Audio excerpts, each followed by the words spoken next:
le roi de cœur. Ésaïe. Donc voilà, on est sur la page de 52 à 56. Donc bon, ouais,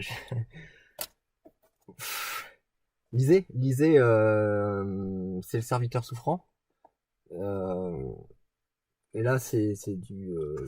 Il n'y a pas plus clair. Alors, ça commence, le serviteur souffrant. Ça commence, il me semble, à 52-12. Ça va annoncer ce que va faire le Messie. Mon serviteur réussira, il grandira, il gagnera de l'importance. Tout comme beaucoup ont été horrifiés en le voyant, en voyant son visage défiguré. Il purifiera beaucoup de nations, et devant lui les rois fermeront la bouche, car ils verront ce qu'on ne leur avait pas encore raconté. Ils comprendront ce dont ils n'avaient pas entendu parler. Qui a cru à notre prédication?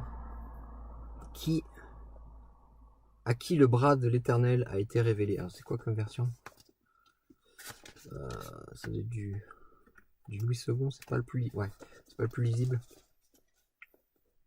Il a grandi devant lui comme une plante, comme une jeune plante, comme un rejeton qui sort d'une terre toute sèche. Il n'avait ni beauté ni splendeur pour attirer nos regards.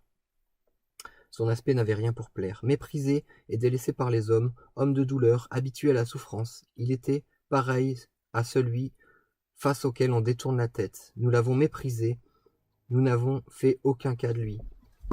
Donc nous, c'est Israël hein, dans sa bouche.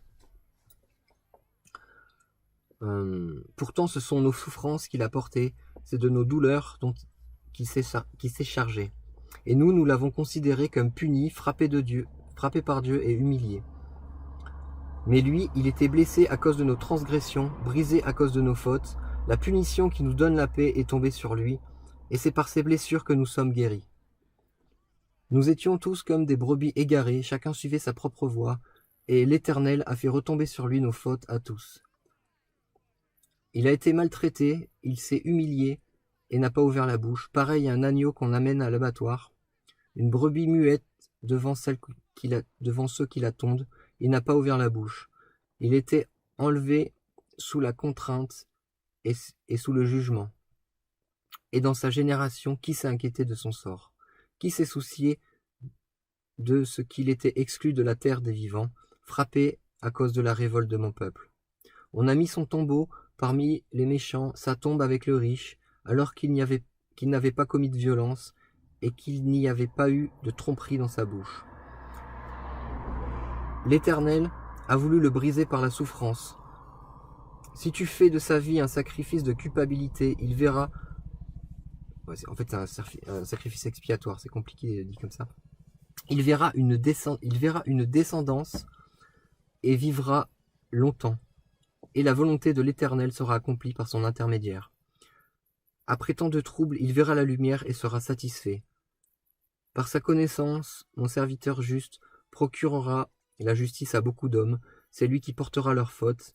Voilà pourquoi je lui donnerai sa part au milieu de beaucoup, et il partagera le butin avec les puissants, parce qu'il s'est dépouillé lui-même jusqu'à la mort, et il a été compté parmi les criminels, parce qu'il a porté le péché de beaucoup d'hommes, et qu'il est intervenu en faveur des coupables.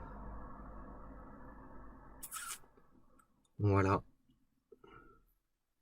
Donc bah voilà quoi, là ça annonce, donc on est genre 2000 ans, que je dise pas de bêtises, non on doit être 700 ans avant Jésus-Christ, ça nous parle de ce que sera le Christ, et bah voilà quoi, c'est Jésus. Mais bon voilà, oh mince,